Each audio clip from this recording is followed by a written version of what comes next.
एकीकडे जग तिसऱ्या महायुद्धाच्या उंबरठ्यावर उभं असताना इराण, इस्रायल आणि अमेरिकेतील तणावानं जग ग्रासलेलं असताना आता शांततेचा एक बुलंद आवाज आज चंद्रपुरात घुमला। जगाच्या शांतीसाठी चंद्रपुरातील सोमय्या ग्रुपच्या विद्यार्थ्यांनी विश्वविक्रमी प्रयत्न केला आणि त्यात ते यशस्वी झाले। या निमित्तानं चंद्रपुरात एकाच महिन्यात दुसऱ्या विश्वविक्रमाची नोंद झाली। चंद्रपूरच्या सोमय्या ग्रुप ऑफ इन्स्टिट्यूशननं आज शांतीचं प्रतीक असलेलं चिन्ह विद्यार्थ्यांच्या माध्यमातून साकारत गिनीज बुकात नाव नोंदवलंय। यापूर्वी हा विक्रम 1070 मुलांचा होता, तो मोडून आज 1300 विद्यार्थ्यांनी हा विश्वविक्रम केलाय। त्यासाठी गिनीज बुक संस्थेच्या प्रतिनिधीनं सोमय्या ग्रुपचे संचालक पांडुरंग आंबटकर यांना प्रमाणपत्र सोपवलं। या समूहानं 1 मार्च रोजी 2700 महिलांच्या लावणी नृत्याचा जागतिक विक्रम केला होता। आज चंद्रपुरातील वडगावच्या सोमय्या कॅम्पसमध्ये जगातील सर्वात मोठं मानवी शांतता चिन्ह साकारण्यात आलं आणि याची नोंद थेट गिनीज वर्ल्ड रेकॉर्डमध्ये झाली। यामुळे चंद्रपूरच्या खात्यात 4थ्या विश्वविक्रमाची नोंद झाली। सर्वात पहिले महाराष्ट्रवासियांना माझा शिवशास्त्रांग नमस्कार।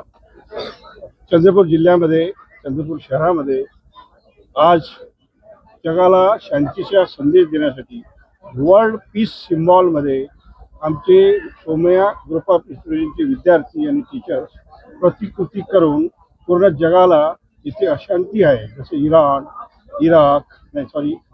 इस्रायल आणि अमेरिका यांचे वार कसे थांबवण्यात येईल त्यासाठी माझं चयन गिनीजने केलं का हा तुम्ही रेकॉर्ड बनवता का। मी हो म्हटलं, हा रेकॉर्ड त्यांच्या इनिशिएटिव्हने झालेला आहे। त्यांच्याकडून मला ऑफर होती, ती ऑफर मी घेतली आणि ती ऑफर आपण पूर्ण केली।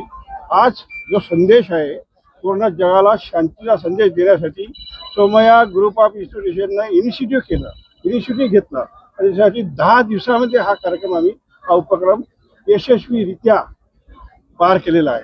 त्याच्यातून मला हे सांगू इच्छितो का सोमय्या हे एक चंद्रपूरचं नाव पूर्ण जगामध्ये 180 देशामध्ये गेलं, कारण वर्ल्ड पीस सिम्बॉल हा 180 देशांनी मान्यता दिलेला सिम्बॉल आहे। प्रत्येक देशाच्या पंतप्रधानाच्या ऑफिसमध्ये हा सिम्बॉल लावला जातो। तर त्याचा आज आम्ही प्रतिकृती करून त्या सिम्बॉलची जागतिक शांतता चिन्हाची प्रतिकृती करून ते आदर्श बनवण्याचा प्रयत्न केला। शांतीचा आदर्श, शांती जगाला देण्याचा आम्ही प्रयत्न केला आहे। प्रयत्नात आम्ही सफल झालो असं मी समजतो। सर्व महाराष्ट्रवासियांचे बहुत बहुत धन्यवाद। थँक्यू। राष्ट्रवादी काँग्रेस पक्षाचे नेते दिवंगत अजित पवार यांच्या अपघाती निधनानंतर राज्यभर शोककळा पसरले। स्वर्गीय अजित पवार यांच्या स्मृतीप्रित्यर्थ चोपडा शहरात रन फॉर अजितदादा सद्भावना रॅलीचं आयोजन करण्यात आलं होतं। या रॅलीमध्ये चोपडा शहरातील मोठ्या संख्येनं शालेय विद्यार्थी सहभागी झाले होते। तसंच माजी विधानसभा अध्यक्ष अरुणभाई गुजराती, माजी आमदार कैलास पाटील यांच्यासह विविध पक्ष आणि संघटनांचे पदाधिकारी मोठ्या संख्येनं उपस्थित होते। ही रॅली छत्रपती शिवाजी महाराज चौकातून सुरू होऊन ग्रामीण पोलीस स्टेशन, थाळनेर दरवाजा, मेन रोड मार्गे पुन्हा छत्रपती शिवाजी महाराज चौकात समाप्त झाली। एक आदर्श होते।